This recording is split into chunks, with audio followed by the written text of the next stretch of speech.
have Myra, who's a genocide survivor and human rights advocate from Burma. Give her a round of applause. Well, I wish I can rap. That'll be much more fun. In solidarity with our brothers and sisters from Sudan, it's really an honor for me to be here, to be part of this rally. Thank you so much for the invitation. Well, today marks the 7th anniversary of the Darfur resolution. And as we remember more than 2.5 million lives that were lost, we also must not forget about those who are striving to survive, and we must protect them. As you heard from our past speaker, many lives were lost in Darfur genocide and human rights abuses, and mass atrocities continue on until these days in that region.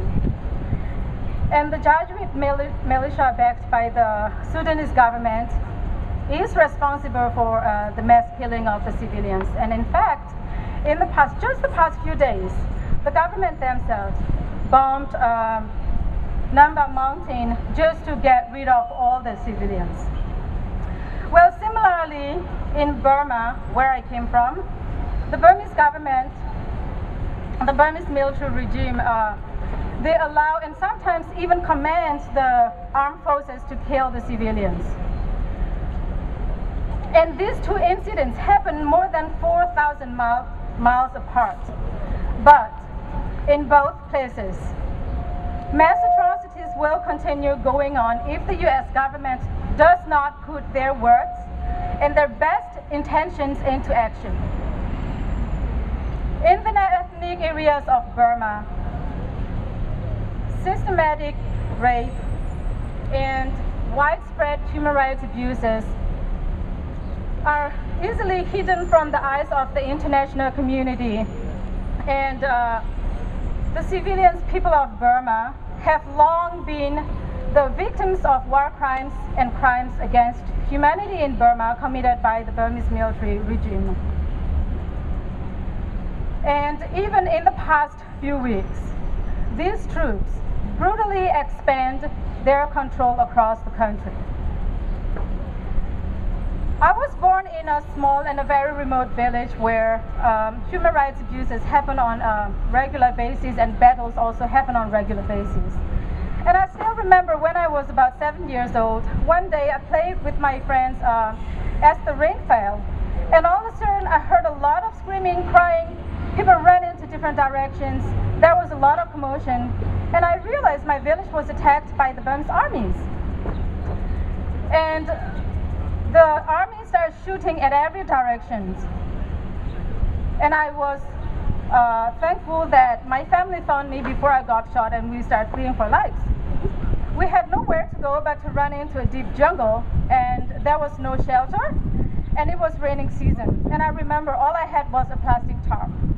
And I remember sleeping with the upper part of my body covered by a plastic tarp, and the lower part of my body was in the rain, and we had nothing except the clothes on our back and small amount of food. And I remember thinking to myself, well, this is it. I'm not going to get to see my village again. And indeed, I was right. They burned down my village on the ground, and they planted landmines in and around my village so that we cannot return. Well, I was internally displaced in my own country for 12 years. Both of my parents were killed when I was very young, and I grew up without their care. Well, I wanted to say that we can't wait for another life to be killed and another village to be destroyed.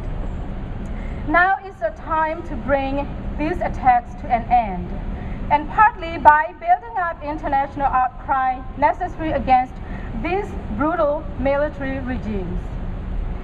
And in doing so, I'd like to remind President Obama and the government, the US government, that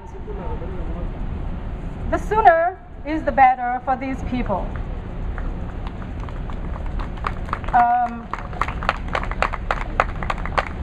These people cannot wait any longer.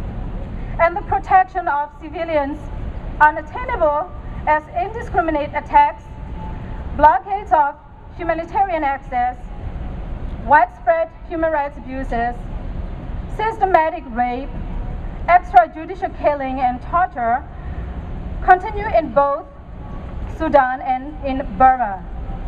And after 7 years of genocide prevention resolution in Darfur, Sudan, and almost 2 years of supporting the establishment of the UN Commission of Inquiry into War Crimes and Crimes Against Humanity in Burma, now is time for action. This resolution won't mean much unless actions are taken. So lastly, all I wanted to say is, I want peace. I want peace for the people of Sudan, the people of Burma, and elsewhere around the world. These people deserve to live in peace, freedom, and dignity like we all do in the US. So, today I just would like to urge you all to join me in our struggle to end genocide in Darfur, Sudan, in Burma, and around the world. Thank you so much.